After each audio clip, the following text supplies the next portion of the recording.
The story of the Terra Cotta Warriors. 2,300 years ago, a boy named Zheng was crowned king of a place called Qin.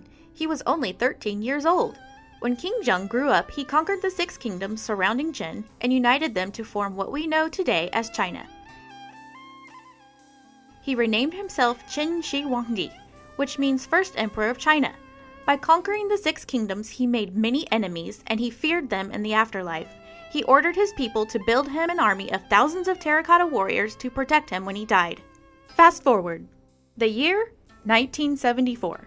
The place, Xi'an, China.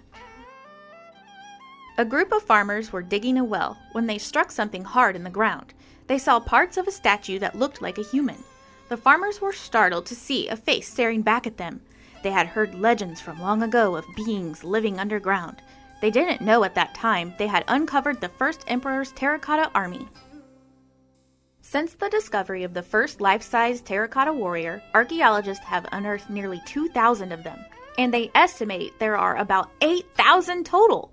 They were buried in pits totaling 5 acres. That's nearly 4 football fields. And even more incredible, out of 8,000 warriors, no 2 were alike.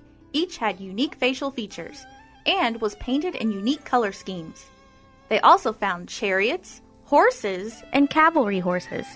Close by, even more sites with exotic birds and animal sculptures made of bronze, sculptures of musicians and acrobats, and even a stable.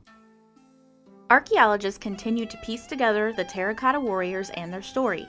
And new discoveries are being made every day, like the paint. Until recently, the more than 2,000-year-old paint on the warriors would peel off within minutes of being exposed to the air.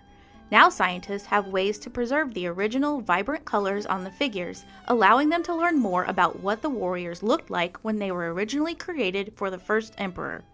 China's Terra Cotta Warriors, one of the greatest archaeological finds of our time.